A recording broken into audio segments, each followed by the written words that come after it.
Hey everybody, this is Tracy here with another edition of A View from Tracy's Point.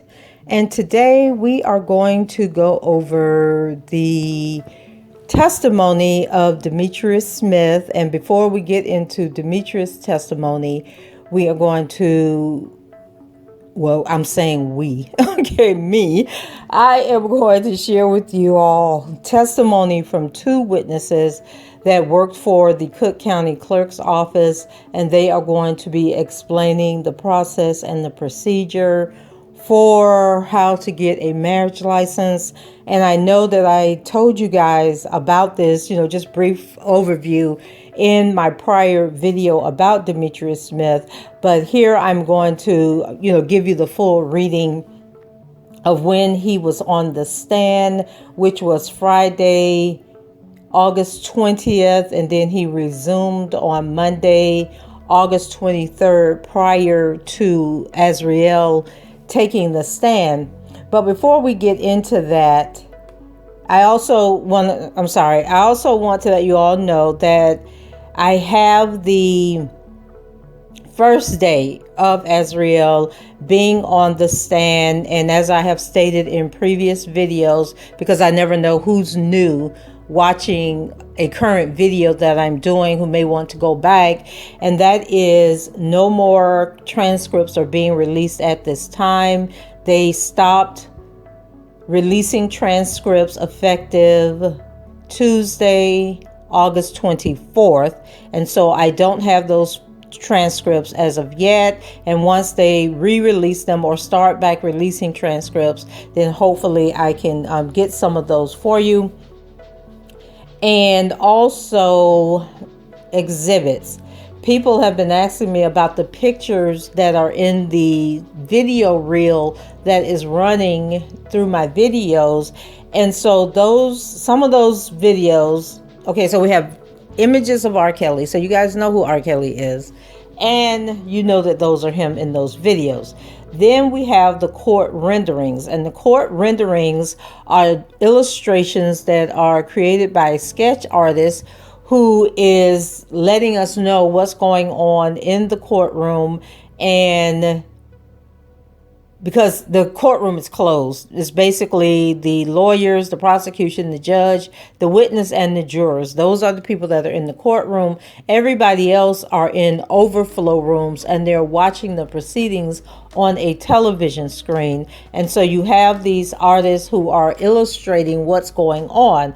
So you have an illustration of Geronda Pace testifying. You have illustrations of Ariel testifying. Then you have scenes of the court where you can see the prosecutors at that first table, the defense is at that second table. You can see the judge. When you see the drawing up on the wall, that's actually a screen in the courtroom where they are putting the camera on specific people and on the exhibits. And so you see that in the little square up in the top.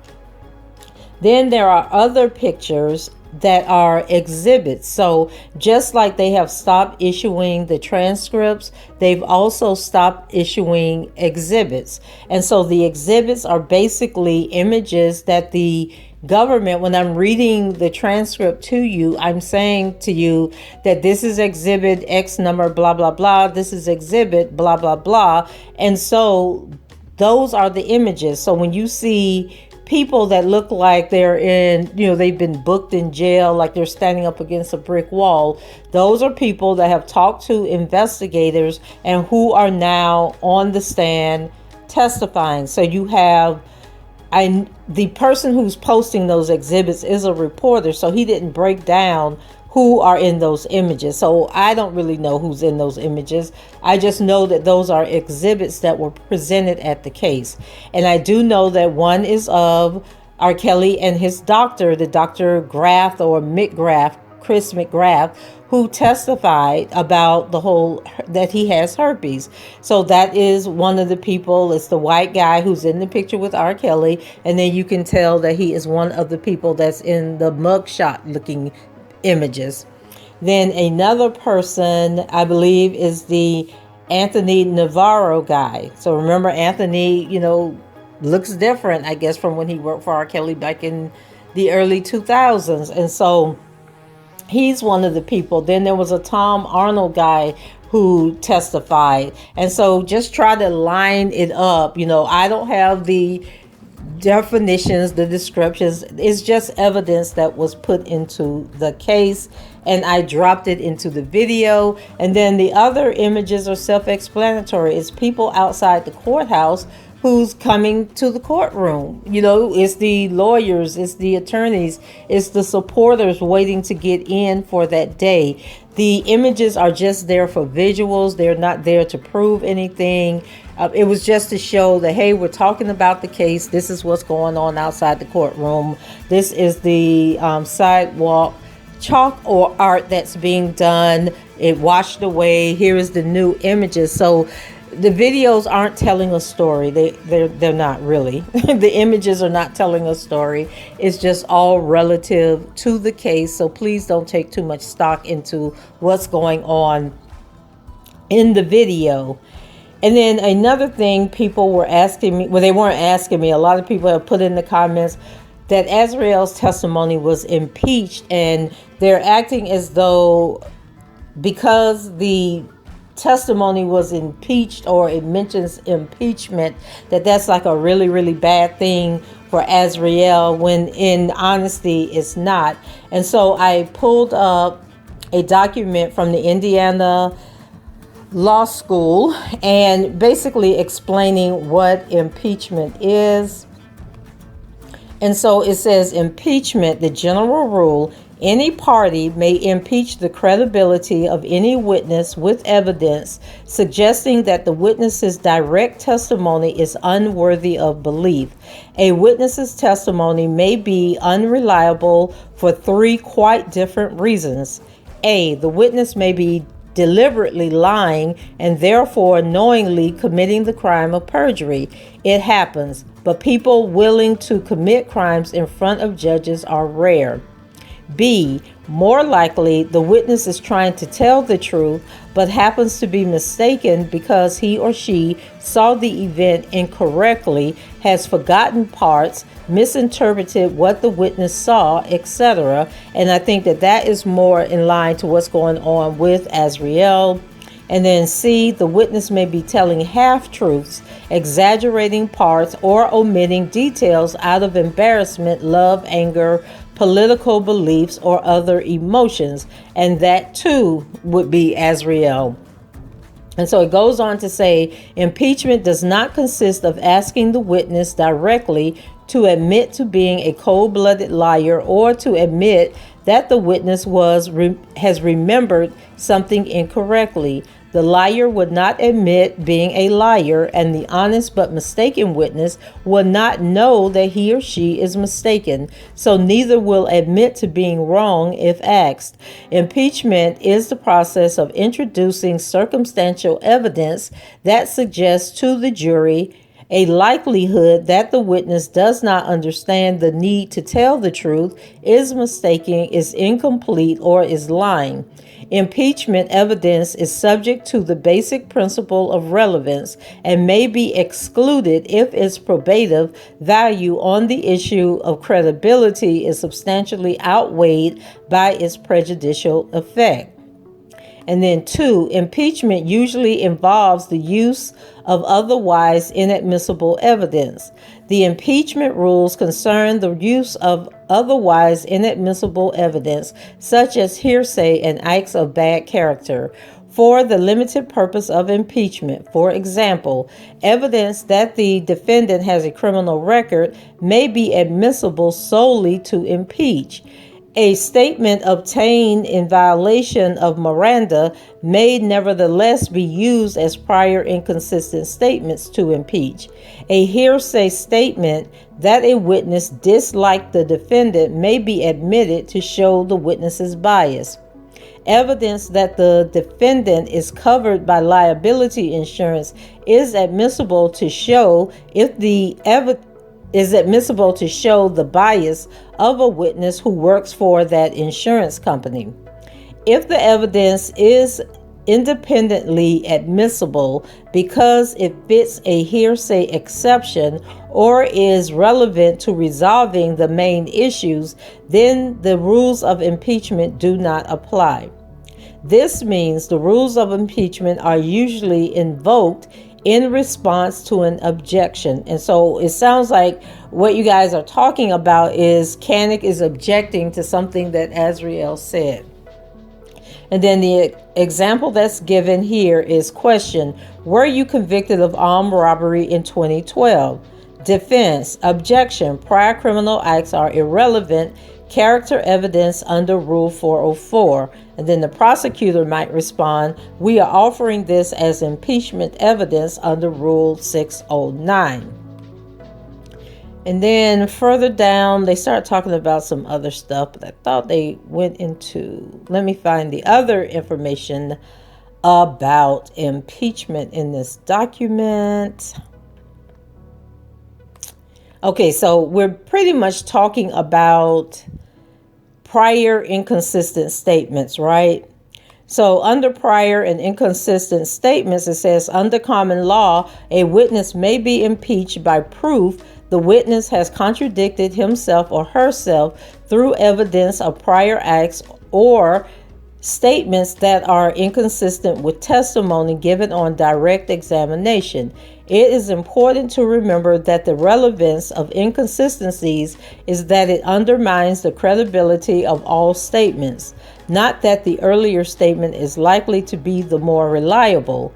We will come back to this when we cover hearsay.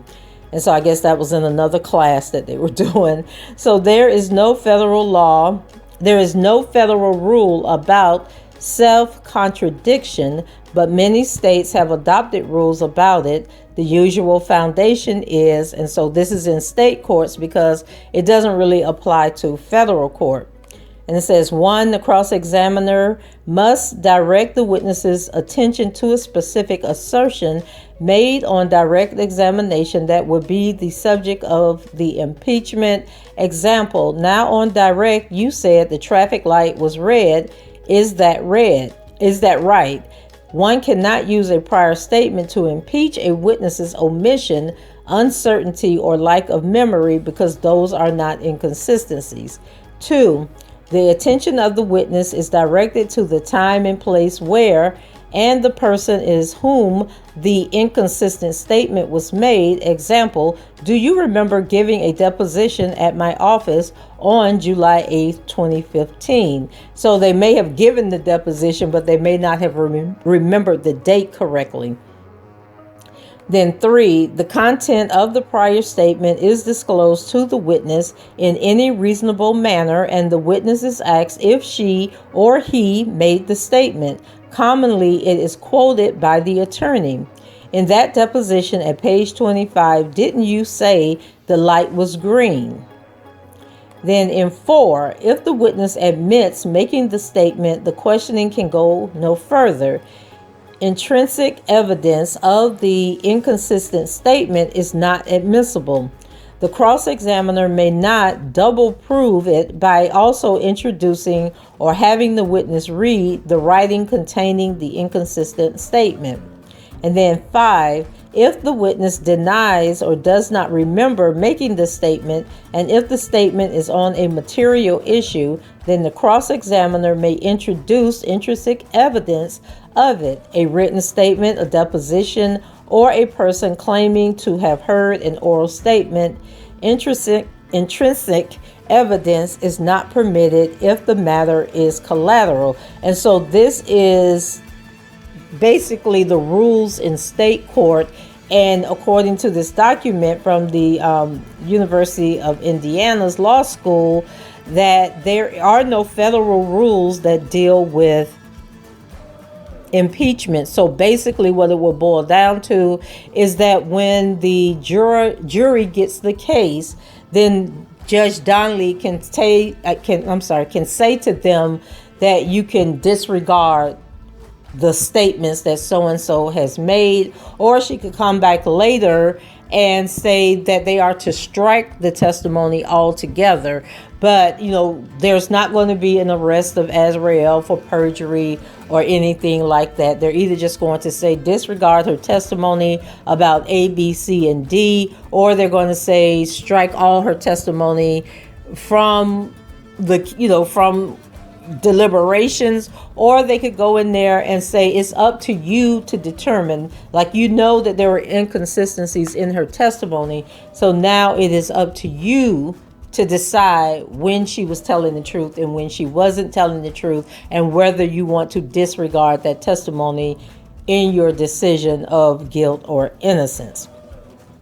So now we will go ahead and get into what took place on Friday.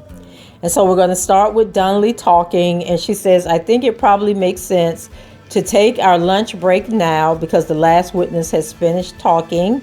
And I believe that was the Navarro guy. And she says, so let me just check to make sure your lunches are here. I assume they are. Is that right? The courtroom deputy, I didn't hear anything. And then Geddes says, Your Honor, our next witness is relatively short. And then Donnelly, okay, so why don't we press ahead? Let's make the best use of our time. Call the next witness, please. And then Geddes, the government calls Courtnay Wilson. And then Courtnay Wilson enters and she takes the stand. She's sworn in by the court deputy. And then, he tells her to state her name for the record. She says, Courtnay Wilson. And then he says, thank you. And then Donnelly says, okay, hold on for just 1 second. Okay, Miss Wilson, just a couple of things. Please speak slowly so the court reporter can get everything down. Don't speak over whichever lawyer is questioning you. And if there is something that isn't clear or you need to have repeated, just let us know, okay? And she pretty much says that to everyone who is taking the stand. So then she says that her name is Courtnay Wilson, and she was called as a witness by the government, having been duly sworn, affirmed by the court deputy, was examined and testified as follows. And then Geddes is doing the questioning of this witness. And so she starts off. And then let me say, if you haven't watched the prior videos where I'm reading the transcripts, I'll start off with who is talking, which prosecutor is talking. And so they are asking questions, and then the witness is answering the question. They're making a statement, and then anytime that the witness is asking Geddes a question, then I'll let you know that the question is coming from the witness. So Geddes starts off and she says, what do you do for a living? And Courtnay Wilson responds, I'm an attorney. I want to direct your attention to January of 2010. Where were you working then? I was working at a law firm, Susan Loggins and Associates. And let me stop again because I made a mistake. I think I said both of these people that I'm talking about work for the clerk's office. That's not true. Courtnay Wilson, I apologize, worked for Susan Logan. She was an assistant for Susan Logan's. And then the next person that I'm going to read about, she worked for the clerk's office. So I do apologize for that. So Courtnay Wilson says, I was working at a law firm, Susan Logan's and Associates. In what city was that? Chicago. When you were working at Logan's law firm in 2010, what name were you using back then? Courtnay Martin, Courtnay Hancock Martin. And Courtnay Wilson is a married name? Yes. How long did you work at the Logan's law firm? Almost 2 years. In what capacity? As an associate. Donnelly, maybe move a little bit closer to the microphone. Move it to you. Sorry about that. The chairs don't move. Then she tells her to go ahead. So Geddes picks back up. You testified that you were working as an associate. Were you working as an attorney? Yes. In an associate position, yes. Can you tell the jury what happened, generally speaking, when there was a prospective client who contacted the Loggins law firm? So, in general, we would probably take a phone call from a prospective client. I would take down the basic facts, date of incident, the facts surrounding the case, and at that point we would make a determination whether we would want to bring them in for an in-person meeting, and then we would set up a meeting for them to come in person. I am showing you what's in evidence as Government Exhibit 70. And then they published the evidence on the screen. Do you recognize the individual shown in Government Exhibit 70?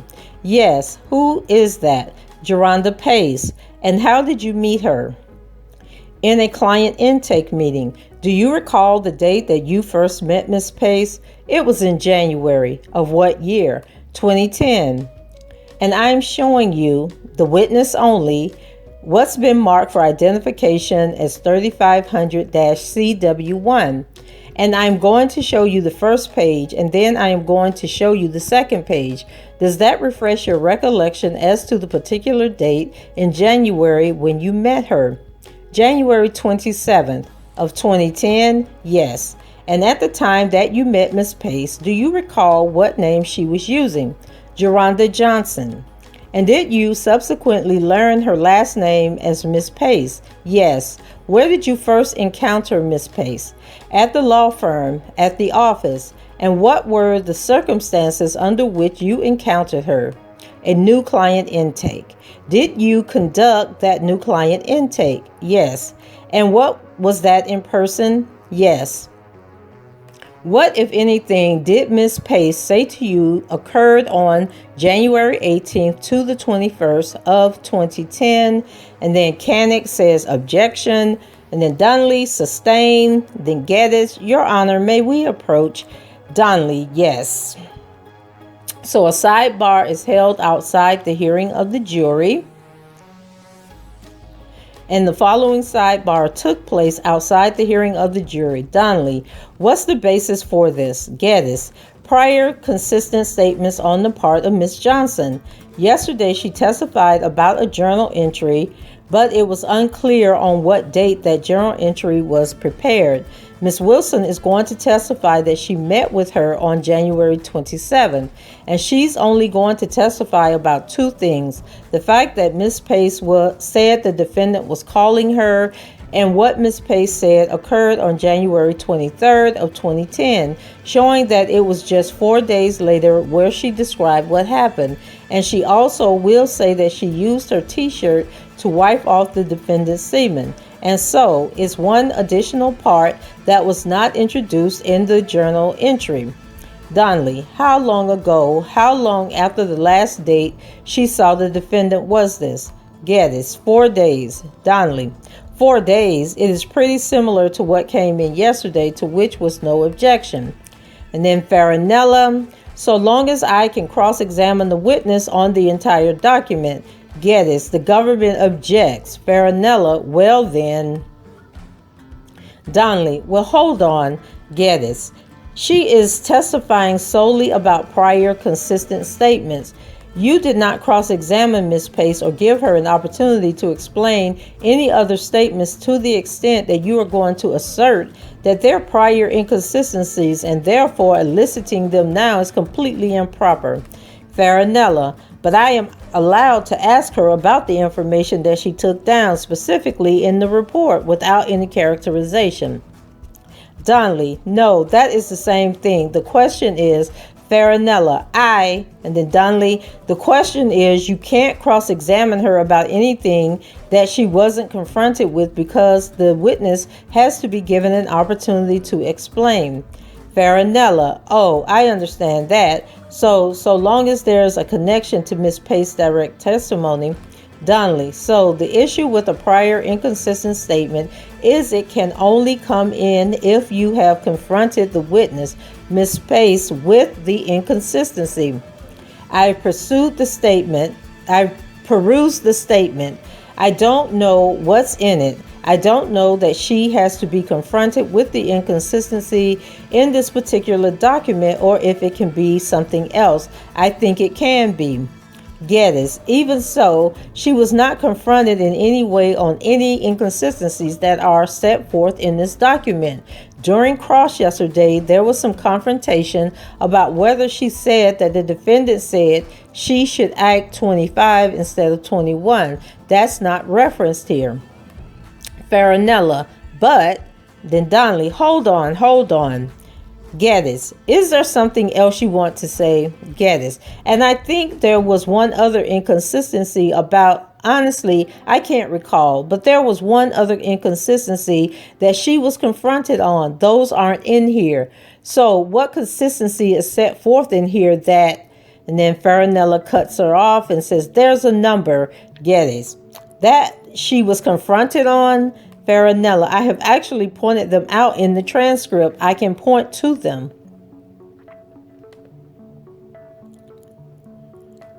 And then Donnelly, okay, so what we're going to do is I am going to excuse the jury for lunch. We will excuse the witness. You tell me, how many inconsistencies are you talking about? Farinella, they're with my notes, but it's about 5 or 6. Donnelly, all right. So let's see what they are, and then I'll decide. Geddes, thank you, Judge. The sidebar is concluded. Then in open court with the jury present. Donnelly, all right, hold on just one second. This is actually going to take me a little longer than I thought, so I think what I am going to do is excuse you for lunch. I just want to see if it has gotten here yet. So we think your lunch is here. So let's come back at 2:15. Please do not talk about the case, look anything up, form any opinions about the case, but have a good lunch, please. The court deputy, all rise, and then the jury exits. Donnelly, all right, everybody can have a seat. The witness can step down. The witness steps down and exits the court. Donnelly, all right, the question is the extent to which, let me just go back a little bit. The government wants to ask the witness about fairly limited aspects of the exhibit that is marked 3500 CW1, and this document was prepared 4 days after the witness testified that she last saw Mr. Kelly. Most of what the government seeks to bring out was really what was contained in Miss Pace's journal, with one additional, and I think part of this had to do with the date. Is that right, Miss Geddes? Yes, Your Honor. Donnelly, all right. Now, Mr. Farinella says that he wants to ask her about the entire document.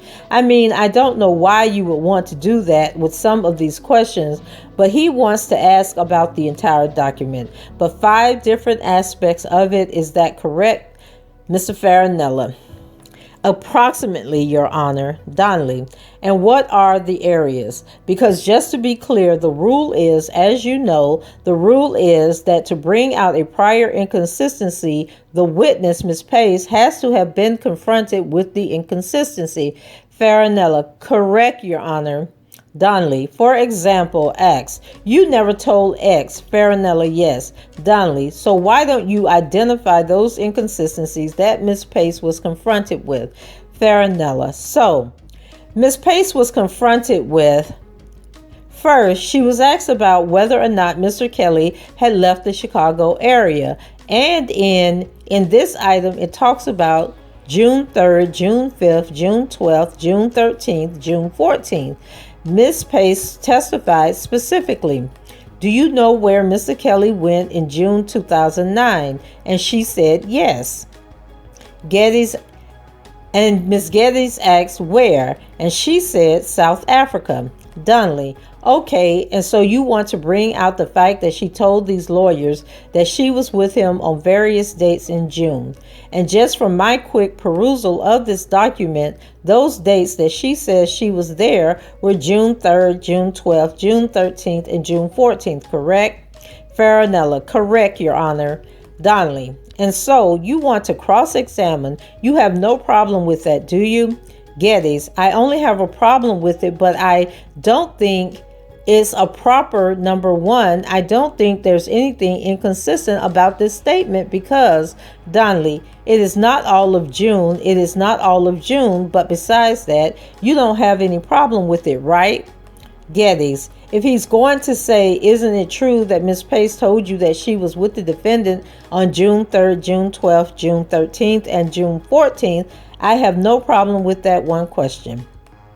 Donnelly, good, that's fine. That's what you want to ask, right? Farinella, yes. Donnelly, okay, next question. Farinella, Ms. Pace testified yesterday that she witnessed Mr. Kelly speaking with an attorney. The subject of what was said was obviously not testified to, but she specifically stated that she overheard Mr. Kelly on the phone with a lawyer. In this statement, she says here that there was a party and the police were there because police showed up at the front gate looking for a 17-year-old girl. Donnelly, right? Farinella, this is relating to the person that we discussed yesterday, and it says R. Kelly called his attorney, Ed Jensen, and then walked out of the room. Donnelly, okay. Farinella, so that's an inconsistent statement. Donnelly, it is not inconsistent, and it is also not at all helpful to you. Do you really want to bring that out? Farinella, well, the other issue. Donnelly, it's really not inconsistent. I mean, if you want to bring it out, I am going to say you can bring it out. Go ahead. Farinella, the other issue is that the 17-year-old girl that was being looked for was that the reason why yesterday when the police officer testified, he spoke to the business manager occurred was because Mr. Kelly was out of the country. So this never happened is the point. Donnelly, oh well, I don't think that was the testimony yesterday, but if you want to ask about that, about her saying that, you can surely ask about that. Geddes, but Your Honor, again, it's not inconsistent. Donnelly, no, it's not. Geddes, Your Honor, struck the fact that she was even speaking with an attorney at the defendant's insistence. Donnelly, oh, I did? Geddes, yes. Donnelly, okay. Geddes, in addition to that, the rule states that you have to confront her about an inconsistent statement. They never said you told somebody else that he walked out of the room.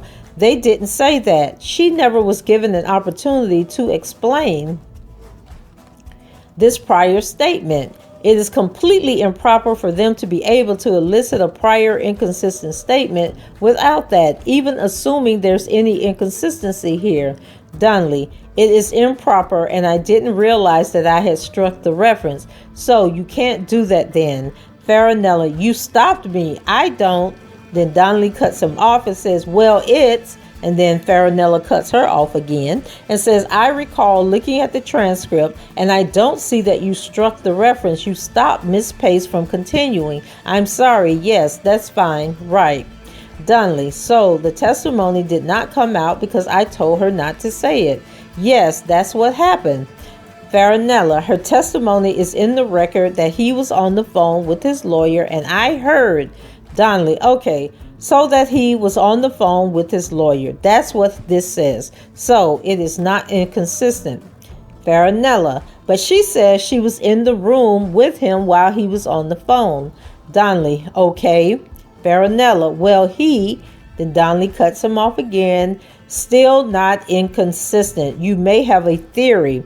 Farinella, it is inconsistent. Donnelly, let me finish. You may have a theory that he wasn't there, but she said the same thing twice. So that is not a thing. I mean, like I said, I don't know the case like you all do. I don't see how this helps you, but if you didn't confront her with it and it's not an inconsistency, I am not going to permit it. What else? Farinella, one moment, Your Honor. May I confer with counsel? Donnelly, yes. So then there's a pause. Then Farinella comes back. So, Your Honor, the other issue is I believe the government is seeking to use this in connection with her journal, correct? With the witness journal?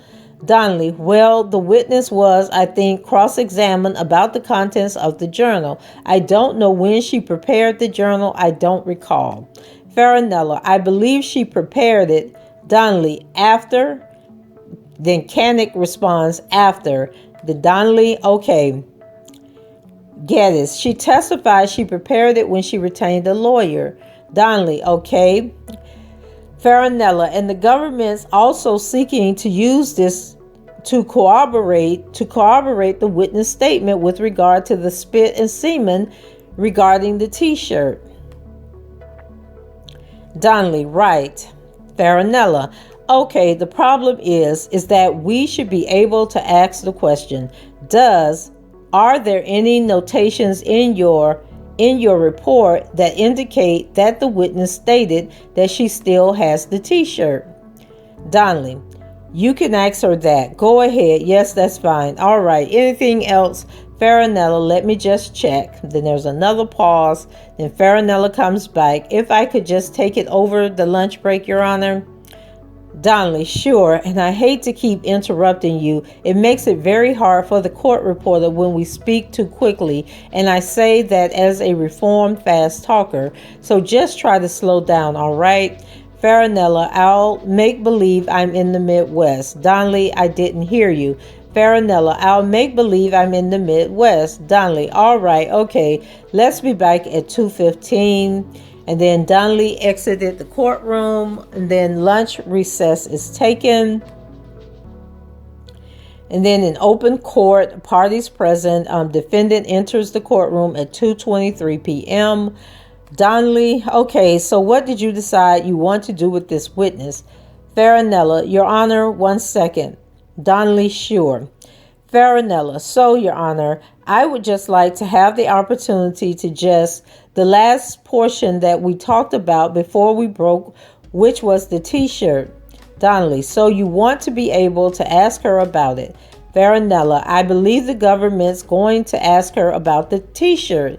Donnelly, right. Farinella, so I would like to be permitted to ask her if, in fact, that report contains any notations regarding, the potential client having evidence. Donnelly, sure. That's fine, not a problem. So I think we're all on the same page then, correct?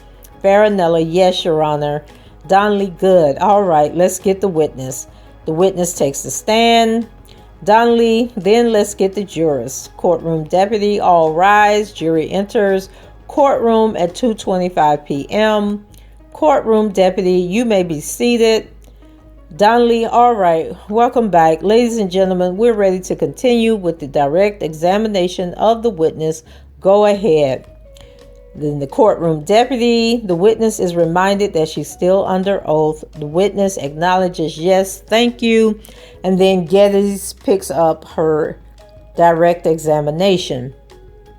Good afternoon. When we broke, I was asking what, if anything, did Miss Pace say to you occurred on January 18th to the 21st of 2010? She had said that there was some physical abuse and that she had a relationship with Mr. Kelly and let me stop you for a moment. Sure, because I want to better frame my question. I am talking specifically what Miss Pace told you happened between her and the defendant on those particular dates.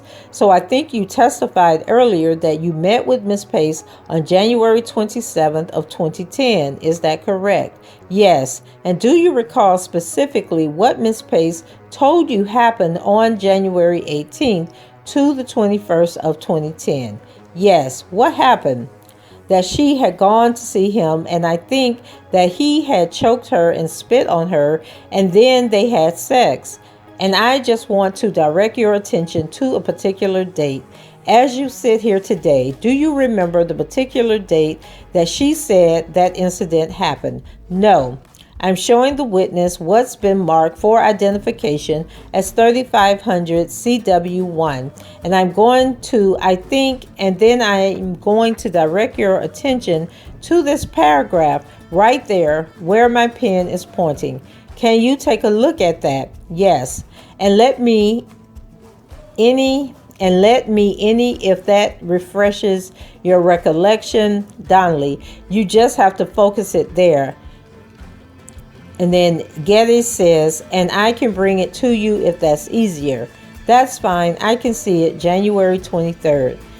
She said that the incident you just described occurred on January 23rd. Yes. Of what year? 2010. And what, if anything, did the witness say about a t-shirt? That she had a t-shirt that had semen on it from Mr. Kelly. And did she say how it came to be that she had a t-shirt that had Mr. Kelly's semen on it?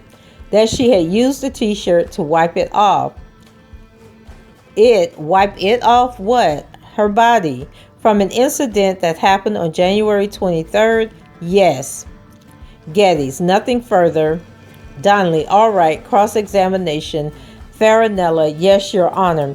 And so let me stick a pin here, because Lanita Carter, who's in one of the Chicago cases, had this exact same story that Geronda told about the semen and getting the shirt and wiping the shirt off and wiping the semen off of her with the shirt. So now Farinella is up. Good afternoon. So you had just testified that the document that you reviewed said that she had a t-shirt, right? Yes. Isn't it a fact that the document doesn't say that she had a t-shirt? That she used a t-shirt to wipe it off? Yes. But you said that what you just read indicated she had a t-shirt. Yes. Okay. But that's not in the document, right? I don't know. My document does have a notation on it, and that's Farinella. And then Donnelly says, do you want to show it to her? And I think maybe put your question to her again. It's a little confusing. Farinella, okay. Then Farinella continues. You had just testified when you were asked about the memo you prepared, and you had indicated that it stated that the new potential client had a t-shirt, right? Yes. Okay, in your memo that you prepared, it does not indicate that the new potential client had a t-shirt. It simply says, Donnelly, no, that's really not an appropriate question. Why don't you show her the document? Ask her to take a look at the part you want her to look at and then put your question to her. Farinella, so we'll mark this as defense exhibit. Donnelly, you don't even have to mark it. Just show it to her. We're not putting it in, I don't think. Approaching the witness, showing to the witness. Then Geddes chimes in and says, Counsel, which document are you showing her? Is it this 3500 CW1? Farinella, it's the memo. Geddes, CW1. Farinella, yes, CW1, page 3. Geddes, thank you. And then the witness agrees that that's what she's looking at. So Farinella continues. So you've reviewed the memo, correct? Yes. Okay. And in that memo, it does not indicate that the new potential client stated she had a t-shirt, right? That's correct. It just simply states that she used a t-shirt. That's correct. Okay. And one last question. Isn't it a fact that you have, at that point, when you're interviewing your client, you had no independent knowledge of the truth about the information that she provided to you, correct? Correct. Farinella, thank you. Nothing further, Your Honor. Donnelly, any redirect? Geddes, no, Your Honor. Donnelly, thank you so much. You can step down. Witness takes the witness stand. Donnelly, who is your next? Okay, are you ready to call your next witness? And then now we get it to sit down, and we now has the Cruz Melendez. I can't think of her first name, but she is another one of the prosecutors for the Eastern District of New York. And so now she has taken over, and she says, yes, Your Honor. Yes, Judge. The government calls Carolyn Harris to the stand. Donnelly, Carolyn Harris, and then Cruz Melendez. Yes, Your Honor. Donnelly, okay. A brief pause in the proceeding was held. Witness takes the stand. The courtroom deputy, please raise your right hand. Oath administered. The witness, yes, sworn in. Court deputy, please state your name for the record. Carolyn Harris, thank you. You may have a seat and you can remove your mask. Donnelly, okay, Miss Harris, just a couple of things. The court reporter takes down everything that you say, so please make sure that you don't speak too quickly and that you don't talk over whichever lawyer is asking you questions. That way it makes their job easier, okay? And then she agrees. And then Donnelly says, second, if you don't understand a question or you want to have it repeated, just let me know and I will have them repeat it. And the final thing is, please just do your best to answer the question that you're being asked. Okay? Yes. Donnelly, all right, good. So then Carolyn Harris, called by the government, having been first duly sworn, was examined and testified as follows. And so Cruz Melendez, good afternoon, Miss Harris. Hi. Are you employed? Yes. And how are you employed? Cook County Clerk Karen Yarbrough. Donnelly, say it again. I'm sorry. And then the witness, the Cook County Clerk, Honorable Karen Yarbrough's office. And then Cruz Melendez picks up. How long have you worked at the Cook County? What was the last? Cook County Clerk. Clerk, yes. And how long have you worked at the Cook County Clerk's office? 21 years. Donnelly, Miss Cruz Melendez, you also need to speak up. Cruz Melendez, yes, Judge. Donnelly, better. Okay, so what's your current title at the office of the clerk? Supervisor. And what are your duties and responsibilities as a supervisor? Supervise over 24 people in birth, marriages, and deaths. You can explain to the jurors what Cook County is. Where is it located? Cook County Clerk's office is located 118 North Clark, Chicago, Illinois. And how long have you held the position as a supervisor? 21 years. Well, 15 years as a supervisor. And prior to being a supervisor, what, if any, position did you have? A clerk. What were your duties and responsibilities as a clerk? To service the public. In what manner? Birth, marriage, and death certificates. Now, during your, sounds like almost 30 years of working there, have you become familiar with the policies and procedures related to members of the public seeking to be married in Cook County, Illinois? So let's stick a pin here because the lady clearly said she worked for him for 21 years. And then you see how Cruz Melendez tries to stretch it out to 30 years to make it seem like she was actually working at the Cook County Clerk's office when this whole marriage license saga began. But this lady was not working there at that time. So she answers yes.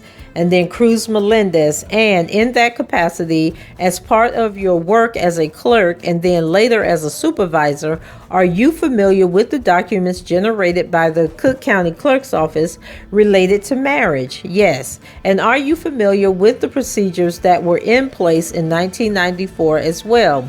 Yes. What's the procedure for obtaining a marriage license in Cook County, Illinois, in or around 1994? Both people must be present with valid IDs over the age of 18. So you mentioned valid IDs. So what, if any, documentation did a person seeking a marriage license during that time period in 1994 need to present prior to obtaining a license? State ID, driver's license, or U.S. passport. So you previously mentioned that individuals coming in would have to provide identification, correct? Yes. And you used the phrase both people. Yes. Who are the people that you are talking about? The expected bride and groom. Now, if a person didn't have a state ID or driver's license, what, if any, other forms of identification did the clerk's office take? They were required to produce 2 pieces of identification. Okay, and what kinds of identification?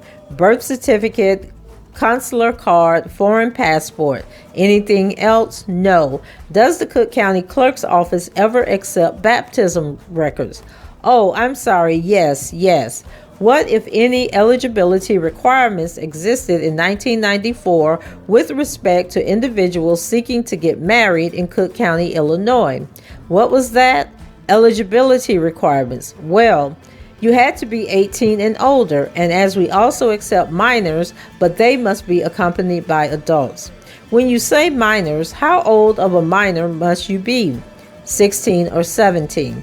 So when you say must be accompanied by adult, which adult are you referring to? The parents.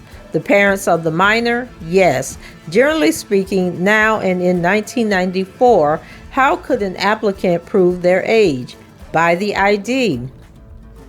So once the applicants, the expectant bride and groom, provided identification, what happened next in the process? We would enter the information into our system. And what system is that? The vital checks, the marriage license system. And once a couple obtained a marriage license, is it automatically effective on the date that the marriage license is issued? It's actually valid anytime after that day. It's valid on that day. It's valid anytime after that day. Oh, okay. So is there a waiting period between when the marriage license is issued and when it is effective? Yes, 24 hours. Okay, and was that true in 1994? Yes. Are there any exceptions to that one-day waiting period that you mentioned? Yes, military. When you say military, can you explain to the jurors what that exception that would be military services, active duty. They are able to get married within the same day. And if a person in the military was seeking to get married before that one-day period, how, if at all, would that be reflected on the marriage application? Well, it would be reflected by them showing they had military ID.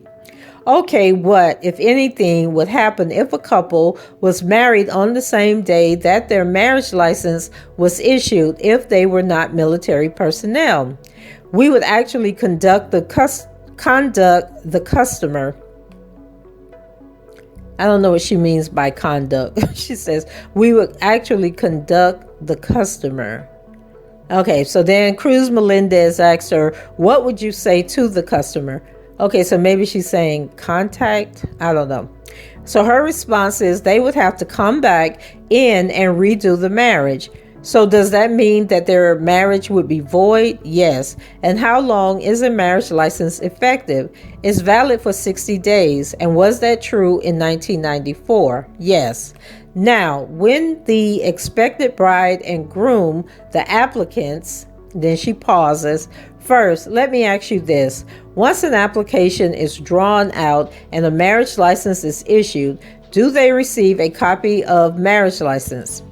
The marriage license, yes. Okay. And when they receive a copy of the marriage license, do they also get a copy of the application for the license? No. So once a marriage license is issued to the expectant bride and groom, what, if anything, are they required to do in order for them to be officially married? To get married by an officiant, priest, or any elder. And do they have to provide any documentation? They would provide the marriage license. And what, if any other information would be on that marriage license? The information that we keyed in the computer. Any other information for the officiant to fill out. Once that's filled out, what needs to happen with the marriage license? Must be returned back to our office. And generally speaking, how is the marriage license returned to the clerk's office? Through the mail or walk-in. And again, the procedures that we just discussed, was that true in 1994? Yes. So what happens once the marriage license is returned to the office that you work at? We would then enter it in and generate, then she pauses, to generate a certification copy. And is that a certification of marriage? Yes. Okay, now once that certification of marriage is generated, what, if anything, does that mean with respect to the marriage, to the marital status of the couple who came in to obtain the license. Just letting the world know they are married. So once the certification of marriage is issued, are they officially married? Yes. In our office, yes. And at that point, can the married couple get a copy of marriage certificate? Yes. And how would they go about doing that? They would pay a fee of $15. Now, if a member of the public, so not the married couple at issue here, wanted to get a copy of the documents related to the marriage. So we talked about 3 documents now. We talked about the application, we talked about the marriage license, and the certificate of marriage. If a member of the public wanted to get a copy of those documents, could they? A certification copy, yes. How would they do that? They would come in, present their ID, and a $15 fee. I'm sorry, I may have confused you with my question. So I'm not talking about the married couple. I'm talking about a member of the public who is not married, who is not the married couple. Can they get access to that married couple's application, marriage license, or certificate of marriage? They can get a copy of the certificate of marriage. A member of the public is what I'm asking. Yes. How would they go about doing that? They would come in and see for the information to search a marriage. Okay, we'll get back to that in a moment. So, Your Honor, at this point, I would like to move to admit as certified records pursuant to Federal Rule of Evidence 9024, Government's Exhibit 803A, 803B, and 803C. Donnelly, any objection? Farinella, may I see the documents? Cruz Melendez, certainly. Farinella, no objection, Your Honor. Donnelly, that is in evidence and you can publish it. Cruz Melendez, oh, and by the way, if this is the first time you're watching one of these videos where I'm reading the transcripts, when they talk about publishing it, that means that they are either showing it to the jury or they're showing it to the witness or showing it to both. So, and they're showing it on a monitor, like on a screen that's up in the courtroom so that they can see it. If it's only for the witness, then they're showing it on the iPad, so only the witness can see the document. But this appears to have been shown to everybody in the courtroom. And so Cruz Melendez, thank you, Your Honor. Government's Exhibits 803A, 803B, and 803C were received in evidence as of this date. The above referred to exhibit was published to the jury. And then she continues. So, Ms. Harris, I would like you to take a moment and look at these documents. Are you familiar with these documents? Yes. And prior to testifying here today, did you have an opportunity to review these documents? Yes. So I'd like to turn your attention to Government's Exhibit 803A. Can you explain to the jurors what we're looking at? Application of marriage. Donnelly, keep your voice up a little. Harris, application of marriage. Donnelly, thank you. Then Cruz Melendez. And does Government's Exhibit 803A reflect the names of the applicants seeking a marriage license? Yes. And I want to direct your attention to the top portion here where my pen is. Do you see that here? Yes. Do you see the word groom there? Yes. So can you tell us what the name of the groom is in the application? Robert S. Kelly. Does the groom area of information also include a date of birth? Yes. What's that date of birth? January. I can hardly read. January 8th, 1967. Does it also include an address? Yes. And does the address say 195 North Harbor, Chicago, Cook County, Illinois? Yes. Is there also an age indicated? Yes. And what age, and what does the age say? 27. Do you see here, just to the right of the age, 2 boxes over where it says Social Security number? Do you see that there? Yes. And there are a series of zeros listed? Yes. What, if anything, does that indicate? Optional. And what do you mean by optional? They could either give the Social Security number or not. Okay, so did the individual provided here, did Robert S. Kelly provide a Social Security number? No. Moving to the next entry over to the right, it says occupation. Yes. Okay, and what's the occupation listed there? Singer. Now, moving down one row, do you see where it says father's name? Yes, and it says legally omitted, correct? Yes. And what does that mean? The father's name wasn't given. And one box below that where it says mother's maiden name, do you see that there? Yes. What's listed there? The mother's name, Joanne Kelly. And in the address box to the right of that, does it say deceased? Yes. So the information that we've just gone through here with respect to the groom's name, address, and date of birth, how is that information generated? It's generated off the ID.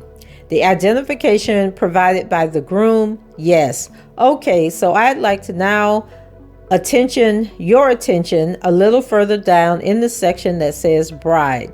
Yes, okay.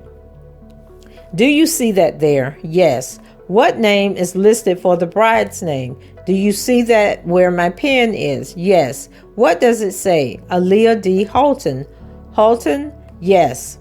Did I read that correctly? Holton? Yes. To the right of the last name, do you see where it says maiden name? It says same there, correct? Yes. On the row below that, on the row below that, there's an address listed, correct? Yes. And that address is 1322 South Tripp, Chicago, Cook County, Illinois. Is that correct? Yes. And just below that, the leftmost of the next row, there is a date of birth listed, correct? Yes. And does that date of birth say 1/16/1976? Yes. So January 16th, 1976. Yes. Is there an age listed? Yes. What's the age listed? 18. Moving over to where it says Social Security number, do you see that there? Yes. There's another series of zeros, correct? Yes. Does that mean the same thing as you previously testified to, that the bride also did not provide a Social Security number? Yes. Moving to the right of that series of zeros, there's another box for the bride's occupation. Do you see that there? Yes. Does that say messenger? SER? Yes. Moving down one row for the father's name, does that say Michael Holton? Yes. And then to the right of that, there's an MI. What is that? Michigan. And one row below where it says mother's maiden name, do you see that there? Yes. Does it say Diane Hankerson? Yes. And in the address line, does it say Michigan? Yes. Or MI? Yes. Is it correct? That means Michigan. Yes. So again, with respect to the information that we've gone through here, so the bride's name, address, the date of birth, how is that information generated on this application with the identification given? So you testified earlier that identification is necessary to obtain a marriage license, correct? Yes. So does Government Exhibit 803A reflect the form of identification that was used by Robert S. Kelly? Yes. So I want to direct your attention to the left topmost entry here. Do you see where it says ID, G, and ILDL, followed by the letters and numbers K40077747008? Do you see that there? Yes. What does IDG mean? ID for the groom. So the G in the parenthesis stands for groom. Yes. Looking at where it says ILDL, what can you ascertain as to the type of identification that was used by the groom? An Illinois driver's license. Okay, so now I want to move to the right side of the document. Is the based on the information that's on this document, was a particular form of identification also used by the bride? Yes. And is that reflected on 803A? Yes. So I want to turn your attention to still the top of the document, but on the right side. Do you see here where it says ID, B in parentheses, and then ILIDPA, and a series of numbers following that? Yes. Okay, what does the B in parentheses stand for? Bride. Here, what it says, ILIDPA. What can you ascertain as to the type of identification that was used by the bride? Illinois Department of Public Aid. So you testified earlier that there are a number of forms of identification that the clerk's office typically requires to obtain a marriage license. I believe when you listed those things, a public aid identification card was not included in that list, correct? Yes. Is a public aid ID card one of the forms of identification that would generally be accepted as an ID to get a marriage license? No. What makes the ultimate decision when applicants come in as to what form of ID to accept when the applicants are looking to get a large license? The clerk. And is that the clerk who handles the application for the bride and the groom? Yes. Now, were the applicants here, Robert Kelly and Aaliyah Holton, were they required to sign the application? Yes. And do we see those signatures on this document? Yes. So I'm going to point your attention here where it says affidavit. And do you see where my pen is here? Yes. Does that signature say Robert S. Kelly? Yes. And moving to the right of that where it says bride, is that the signature of Aaliyah Holton? Yes. Or does it reflect to be the signature of Aaliyah Holton? Yes. Just below those signatures, do you see a signature here that says David D. Orr? Yes. Who is David D. Orr? He was the clerk for the Cook County Clerk's Office at the time. There was another signature to the right of David D. Orr. Whose signature would that be? The clerk that created the application. Okay, so does this application reflect the date that the application was created on? Yes. Okay, and what's that date? I can hardly see it. Sorry. I can hardly see it. And then Cruz Melendez says, sorry. Say 8/30/1994. Yes. Now, looking at this document, 803A, do you see this other date where it says 8/31/1994? Yes. Is this the effective on date? Yes. So does that mean that 8/31/19, and then she has 9/1994, but I think that's a typo by the court reporter, is the date that the marriage license would be effective? Yes.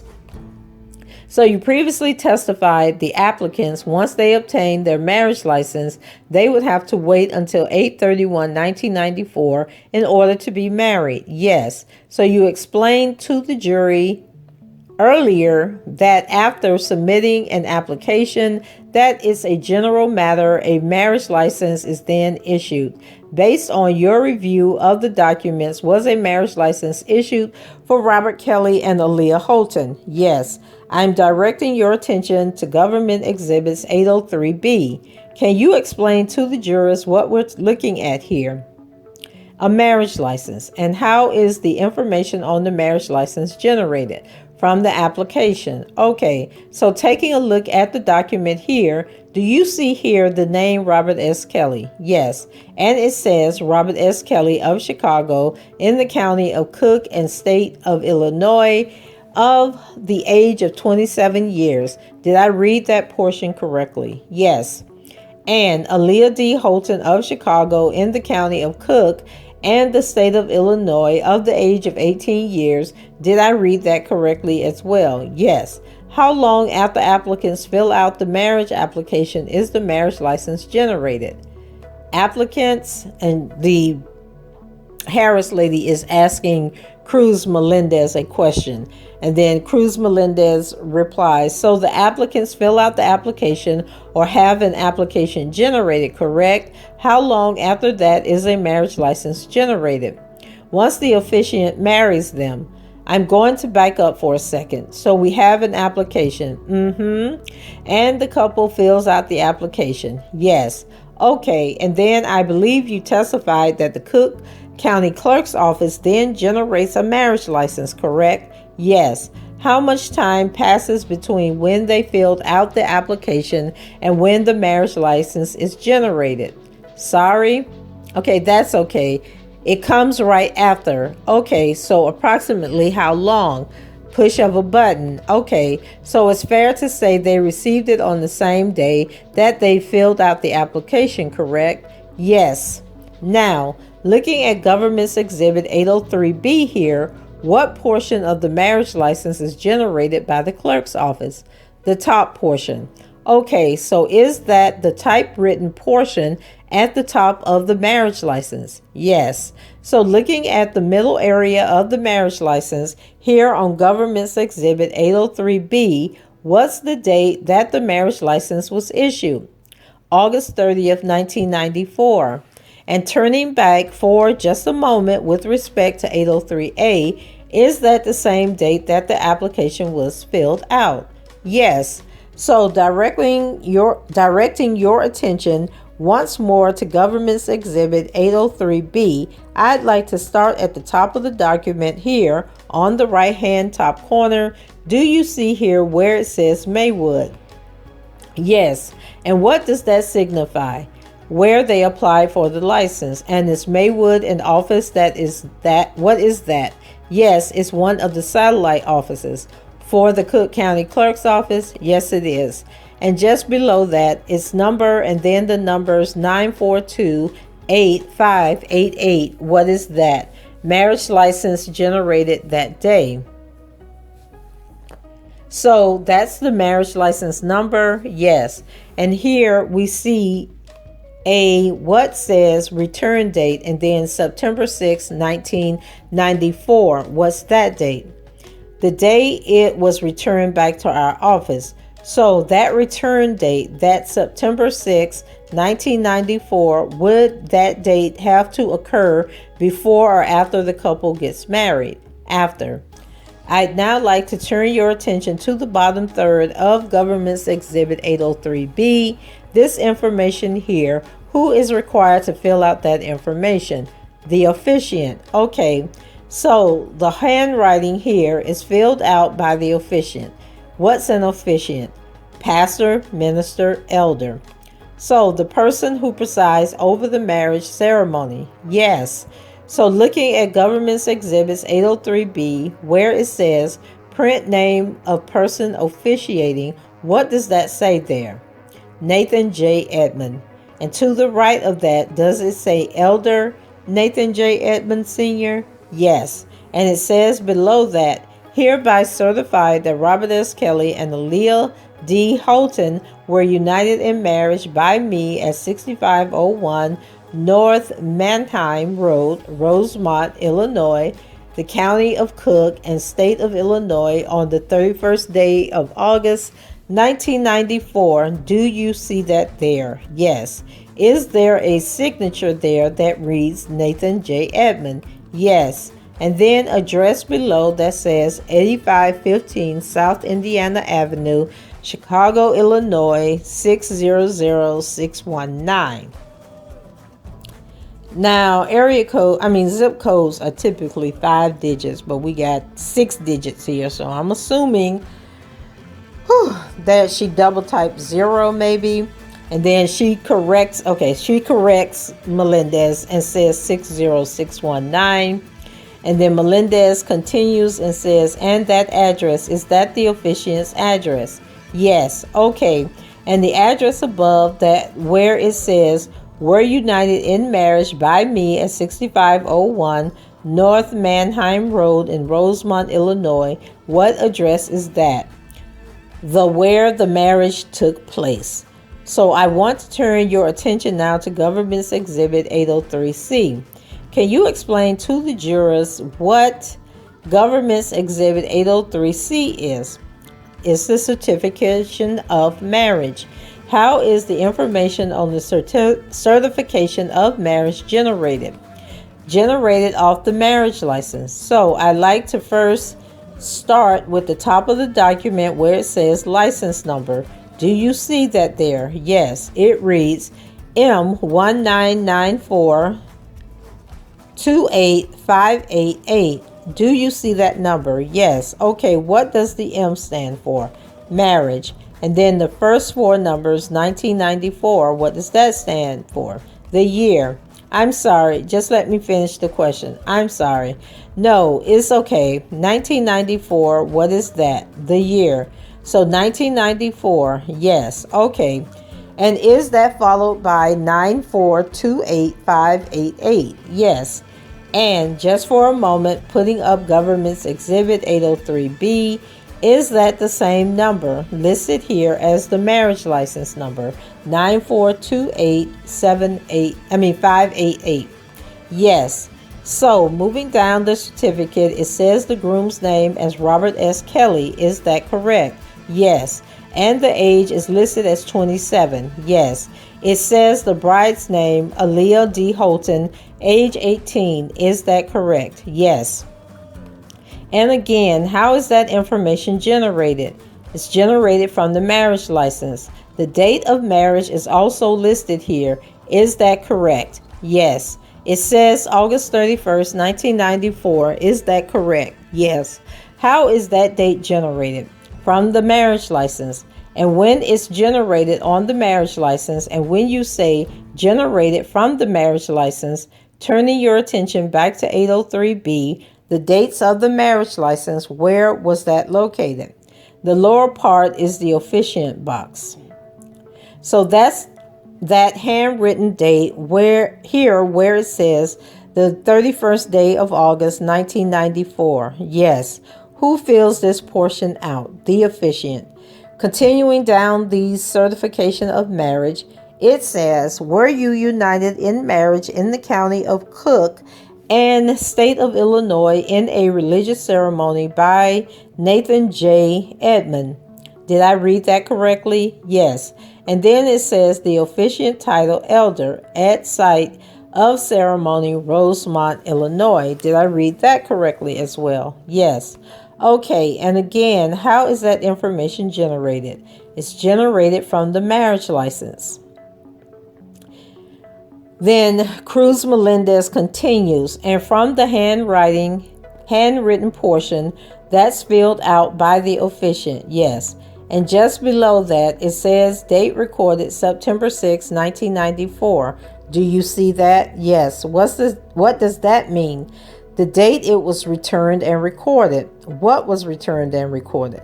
The marriage license. And we see here just below that, it says application date August 30th, 1994, correct? Yes. And I will put up 803A for a moment. Is that the same date as the date on the application? Yes. Can you explain to the jurors when a marriage is considered official? Once we put it in our system. And so when you put it in your system, is that the certificate of marriage? Yes. Okay, so once a certificate of marriage is issued, that's when the marriage is official. No, sorry. Once we receive the marriage license back, then we enter the marriage license to generate a certificate. Okay, now I want to go back for a moment with respect to the documents we see here. If someone other than Robert S. Kelly or Aaliyah Holton wanted to get either the certificate of marriage, the marriage license, or the marriage application, what, if anything, would they have to do? Other than the bride and groom, and so the Harris lady is asking for clarification, Cruz Melendez, other than the bride and groom. And then Harris replies, the certificate. They would come and search for a certificate. What about the application? Application, no. They couldn't get a copy of the application? No. A member of the public couldn't get a copy of the application, correct? No. So based on the marriage certificate issued for Robert Kelly and Aaliyah Holton, what was their marital status as of date of this certificate of marriage? The government's 803C. And then Harris says, you say who?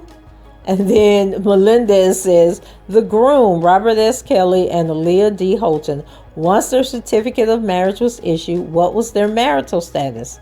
They were married to each other? Yes. Nothing further, Your Honor. Donnelly, all right. Cross-examination. Blank Becker. Thank you, Judge. So we now begin the cross-examination with Nicole Blank Becker. And she says, good afternoon, Miss Harris. Hi. Miss Harris, I just have a couple of quick questions. Miss Harris, I believe one of the things that you indicated is at the beginning when someone comes in for a certificate for marriage, both the reporters have to be there. Is that correct? Yes. Okay. I'm sorry, I think I said reporters. Both of the partners have to be there. Is that correct? Yes. Okay. And that's when they fill out some paperwork initially. Is that correct? Yes. Okay. And in this particular instance, we've been talking about a specific marriage between Mr. Kelly and Miss Holton, right? Yes. And if I also understand correctly, you were not the individual who helped them back then. Is that correct? Yes. All right. Now, when it came to the application and the marriage license, that would have to be, I believe, as you indicated, one day later. Those two things cannot be done the same day, correct? No, they are done on the same day. Excuse me? Thank you for correcting me. Those two things are done on the same day, but then the next day you have to wait 24 hours for something, correct? Yes. Okay, what do you have to wait 24 hours for? To get married. Now, you've had an opportunity to see a copy of their marriage license. Is that correct? Yes. And their marriage license indicate that they were married on the 30th, August 30th of 1994. Is that correct?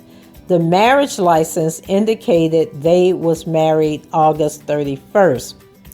Then Nicole Blank Becker, give me one moment, please. May I, Judge? Donnelly, sure. And then Nicole, and I apologize, but can you bring up the marriage license, please? At this point, it is just so the witness can see it, but there is an earlier exhibit that has been allowed in. Can I publish it? Donnelly, if it's in evidence. Becker, yes. Donnelly, you can publish it. Becker, thank you.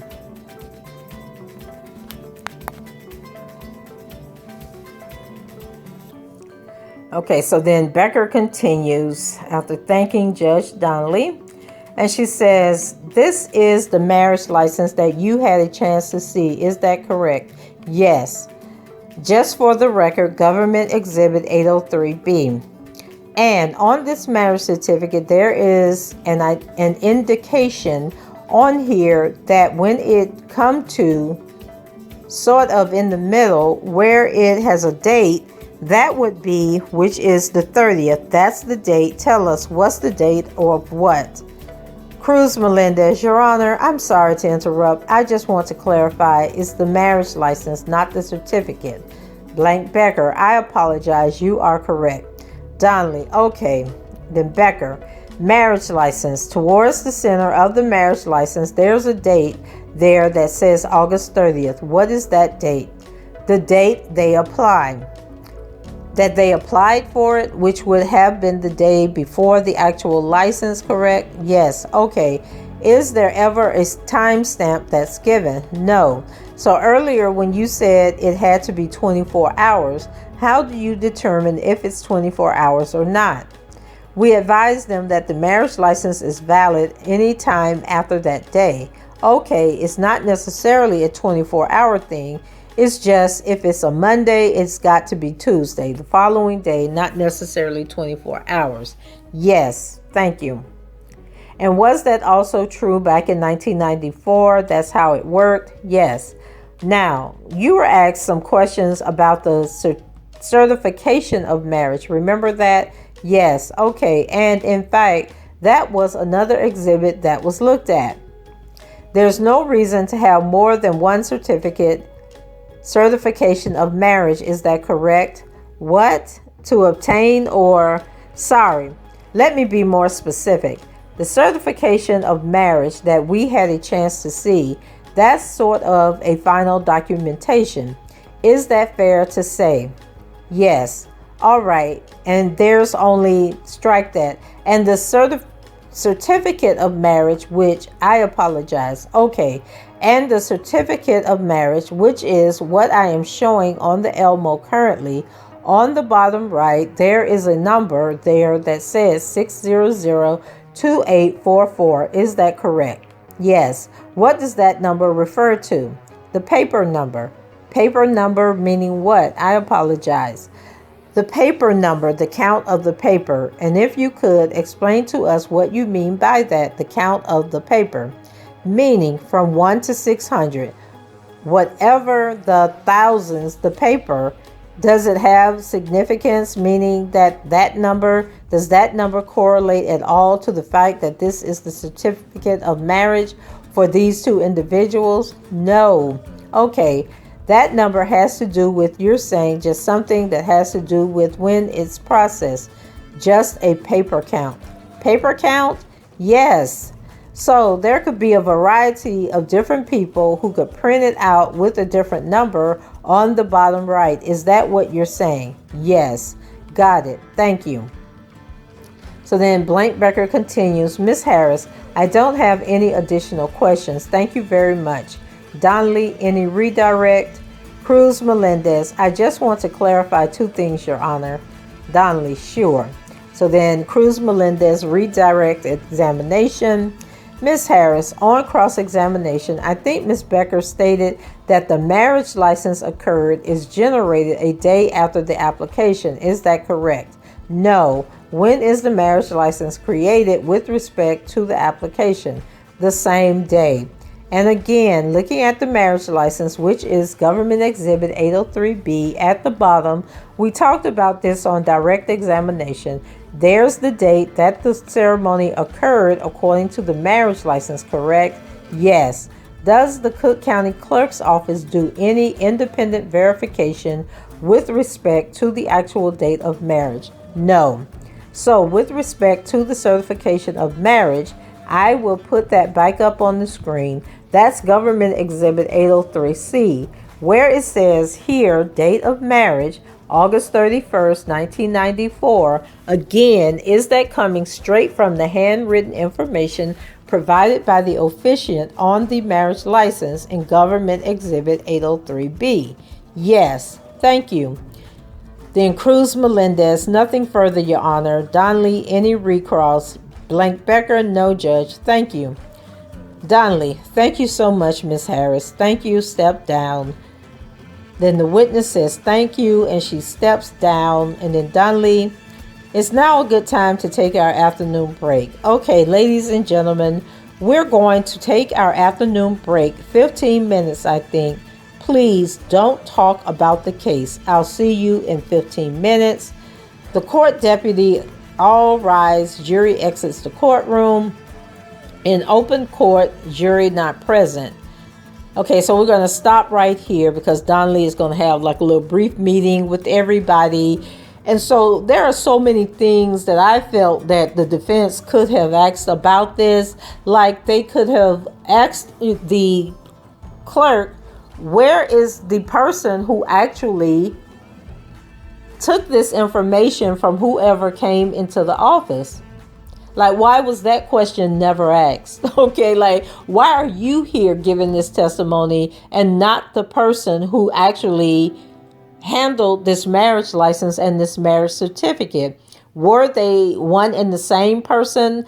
You know, was it the same person on the 30th as it was on the day that everything was returned? Because it seems like even though the alleged marriage happened on the 31st, the documents were not returned until the following week, like September 4th or September 6th.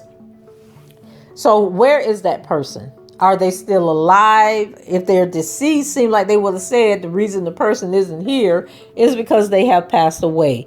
So I think that the government should have introduced that person and had that person testify as to who actually came into that courtroom. Because my thought process is this.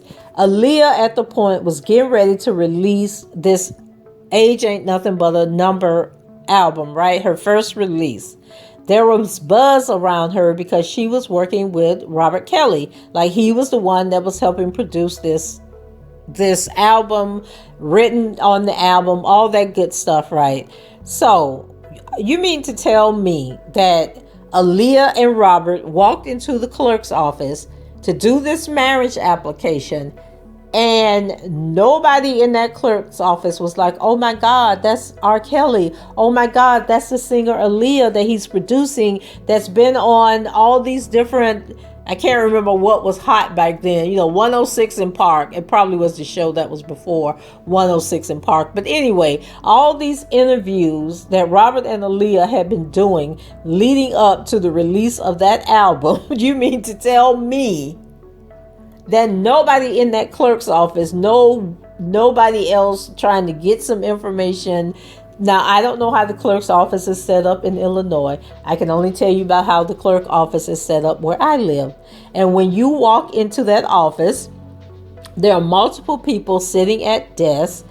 And then somebody notices you standing there, and then they get up and they come and help you. If there are more than one person in there, I think you take a number and then they call your number and you go up and help. If it's multiple people in there, more than 2 or 3 people, then one of the other clerks will get up and come and help the next person in line so that they can speed things up. So it's not like it's just that one clerk sitting there. There are other people in those offices that can see who is standing there at that desk trying to get service.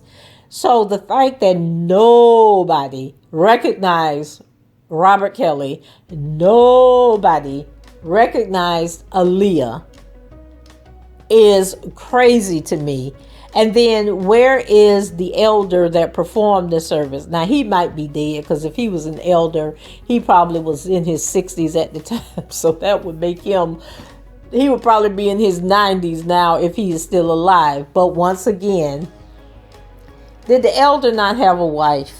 Did the elder not have children? Did the elder not have people at the church that he went back to and said, oh my God, I performed the marriage ceremony between R. Kelly, that R&B single boy that's hot right now, and then that girl, that's coming out, that's Barry Hankerson's daughter. Like, nobody knew who they were. Nobody talked about it. Nobody told a friend of a friend of a friend that, hey, I'm helping R. Kelly get this fake ID so he can get married. Do you guys get what I'm saying? Like, none of that happened. And then the fact that they don't even give us an explanation in court as to why they have substitute people testifying instead of the people that were actually involved, that the clerk who actually handled this, like, who was the person that when they brought the certificate back, who processed it and gave them the certification, the marriage certification? How did all of that take place? Who was there standing at that window doing this transaction? How did they pay for it? Did they pay in cash, or did they pay with a check, a money order, a credit card? Where is all this information? Like, none of this information is being entered onto the record. And if I am the juror, then that is what I am sitting there wondering. Like, it makes no sense to me. That's all I'm going to say. So we're going to go ahead and continue. So the jury is out of the room, and Judge Donnelly has something she wants to say. So Donnelly says, all right, everybody can sit down. So is the next witness the witness? Is this next witness the one you told me about this morning?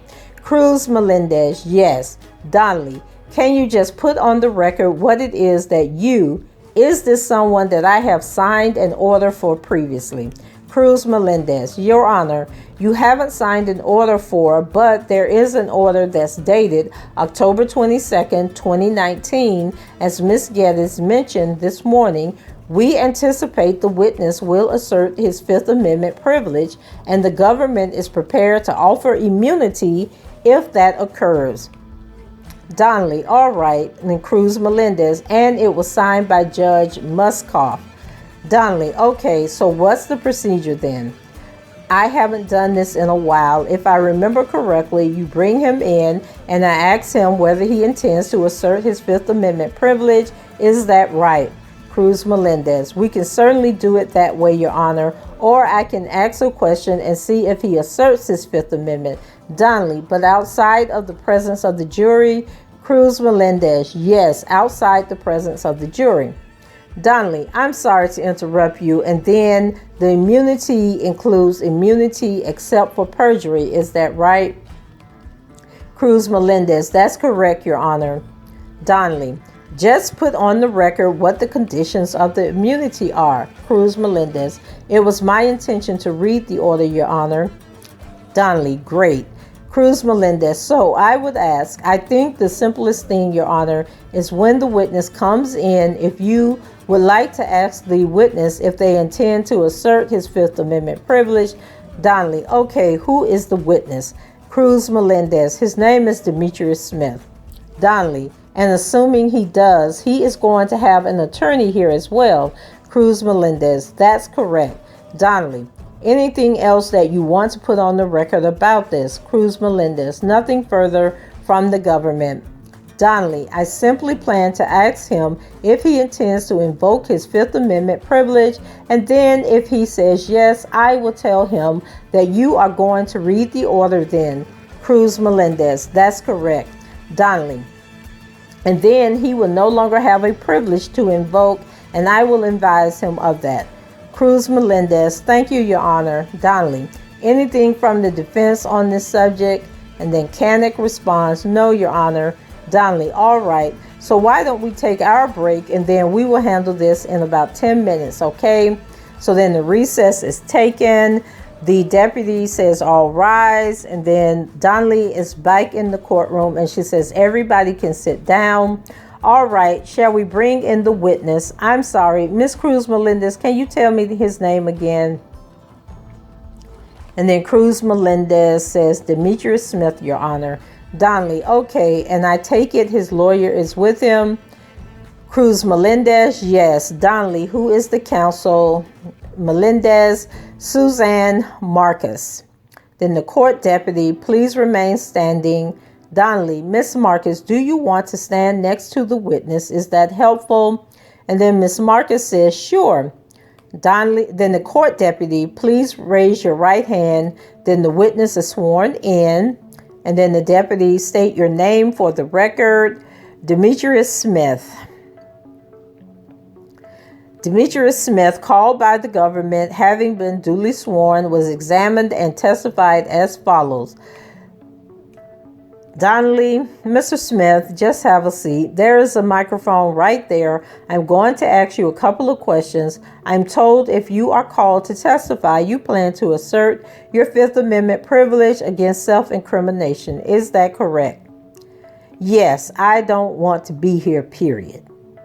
Donnelly, I can't hear what you're saying. Yes. Donnelly, Miss Cruz Melendez. So then, the Cruz Melendez, Your Honor, the government would like to now read into the record an order signed by Judge Muskoff dated October 22nd, 2019. It reads, in regards to testimony of Demetrius Smith, on motion of Richard P. Donahue, United States Attorney for the Eastern District of New York, by Assistant United States Attorney Maria Cruz Melendez, filed in this matter on October 22nd, 2019, it appearing to the satisfaction of the court that Demetrius Smith, the witness, has been called to testify or provide other information before the grand jury, that in the judgment of the United States Attorney, the witness is likely to refuse to testify or provide other information on the basis of his privilege against self-incrimination, that in the judgment of the United States Attorney, the testimony or other information from the witness may be necessary to the public interest, and that the aforesaid motion filed herein has been made with the approval of Jennifer A.H. Hodge,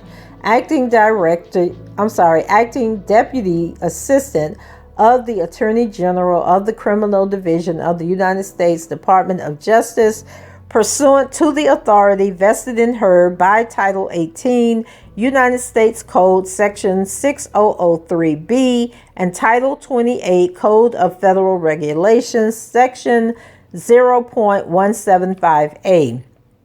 Now, therefore, it is ordered pursuant to Title 18, United States Code, Section 6002 and 6003, that the witness give testimony or provide other information which he refuses to give or to provide on the basis of his privilege against self-incrimination as to all matters about which he may be questioned before the grand jury.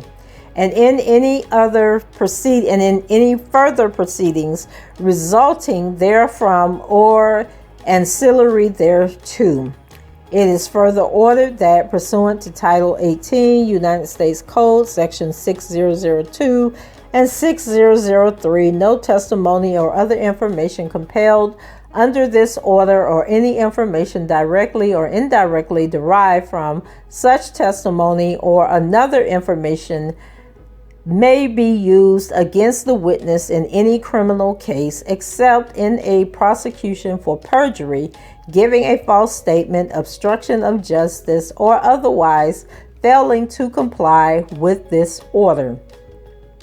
This order shall become effective only if, after the execution of this order, the witness refuses to testify or provide other information on the basis of his privilege against self-incrimination. It is dated October 23, 2019, in Brooklyn, New York. It is signed by the Honorable Rosalind R. Muskoff, United States District Judge, Eastern District of New York, Donnelly. Okay, Mr. Smith, have you discussed this with your attorney?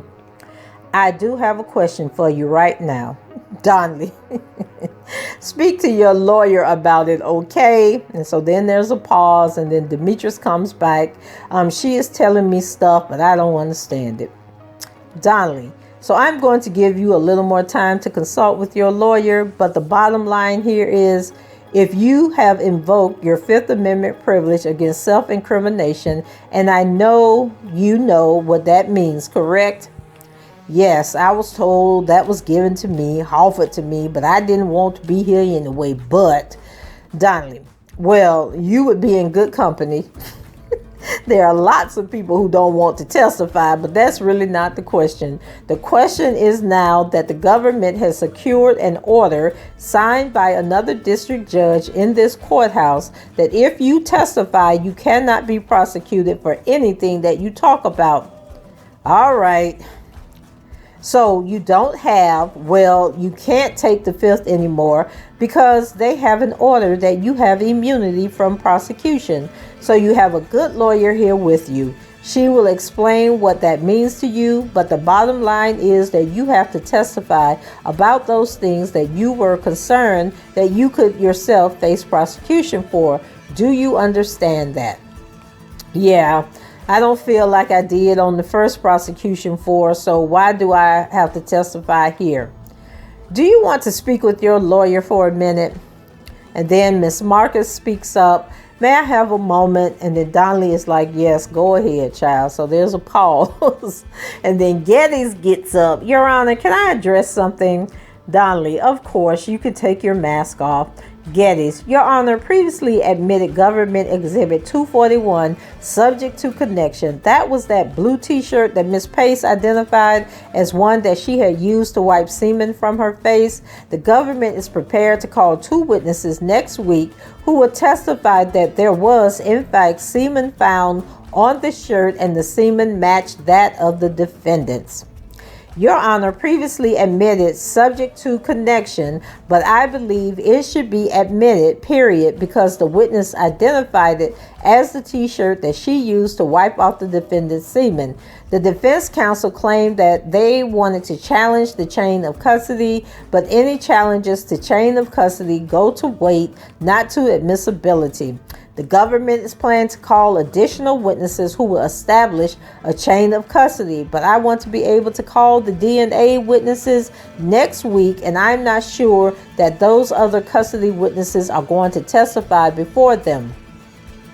So then Donnelly responds, I don't think you would have any objection to that, do you? It is true essentially that the chain of custody issue in this circumstance really will go to weight, not admissibility, but they are planning to establish it anyway. You can take your mask off too. And she's referring to Mr. Canick. And he replies, Your Honor, I would maintain my objection. I certainly would not object to the witnesses testifying without that custody chain. Donnelly, okay. Canick, okay. Donnelly, and then, it sounds like whatever objection you have will be, if the government can do it, will be made moot by the testimony of the chain of custody people, assuming they can. So I think we are in agreement about that. And then Geddes, so that exhibit is now in evidence. Canick, no. Donnelly, it is still subject to connection. It's fine. Your DNA people can testify. Geddes, okay. Donnelly, it's not a thing. Geddes, okay. Thank you, Judge. Canick, Your Honor, while they are talking, can I run out? Donnelly, yes. Geddes, I have one other procedural matter. I'm sorry. Donnelly, maybe co-counsel can handle it. Geddes, Your Honor, we previously discussed not sitting on the 2-day Rosh Hashanah holiday, and I think Your Honor was going to perhaps talk with the jury about whether they wanted to take both days, if there was anyone who celebrated both days. Donnelly, I don't know what they know that they celebrate both. I know there are that celebrate one day. We will find out. Geddes, okay. Then Nicole gets up and she says, Judge, for the record, I'm Jewish as well. I do celebrate Rosh Hashanah. Donnelly, we are taking the day off. Blanker, okay, I just thought that was a discussion we were having. Geddes, I think the question is whether we take off 1 or 2 days. Donnelly, do you want to take both days off? Blank Becker, I would, Your Honor, because I have to fly home and come back. All right, that's the plan. Donnelly, that would have been good to know before. When is Rosh Hashanah? Geddes, the 7th and 8th. Labor Day is Monday the 6th, and then the 7th and 8th are Tuesday and Wednesday. My understanding, and certainly Miss Becker can correct me, is that the first day is the day that is celebrated almost by all, but the second day is for more religious individuals. Donnelly, well, Donnelly's generally don't weigh in on things like this. I'm not telling you have to, but since it is going to be Labor Day before, you're going to have the whole weekend. Can you consider coming back on the Tuesday, assuming the juries don't want to? It's just that we have a long road ahead of us, and if we can make the most of the time that we have, it may all be rendered moot if there is also a juror. I got the idea from Miss Becker that this was a travel issue rather than an observation issue. And then Nicole replies, Judge, because I hadn't been asked about it before, I wasn't trying to keep anything from you. Donnelly, I know, listen, it's not my habit to inquire of the lawyers what their particular religious observances are. I'm simply trying to keep this trial on schedule. There are a lot of moving parts here, and if you want to take both days, you can take them. But I'm just suggesting that because it's on the Tuesday after a long holiday, that if you don't need it, you don't have to. But let's not get into a debate about it. Let's find out from the jurors what they are doing, and we will deal with that issue when we have to deal with it. Then Geddes says, thank you. And then Nicole says, thank you, Judge. And then Cruz Melendez, Your Honor, we have just received word that Mr. Smith and his attorney are done. So I think we might be able to bring him back in. Donnelly, all right. Did he testify in the grand jury? Cruz Melendez, he did, Your Honor. Donnelly, okay, thanks. And then Blank Becker, Judge. Donnelly, wait. Why don't we wait until Mr. Canick gets back? And then there is a pause. And then Donnelly, there he is. Now, can you go and get the witness? And then the witness takes the stand. And then Donnelly says, okay, Mr. Smith, you can take your mask off. I want to make sure the court reporter can hear what you are saying. Have you had a chance to speak with your lawyer? Yes, I have. and you understand the consequences of what we talked about earlier. Yes. All right. So I think we can get the jury. He is going to be here, and this is just because of our COVID protocol. And if you need at any time during the course of your examination to consult with your lawyer, just let me know, okay? And then we will make the arrangements. Yes, ma'am. How's everybody doing today? Donnelly, let's just wait until we start the questioning, okay? It won't be that bad. And then the courtroom deputy, all rise. The jury enters the courtroom.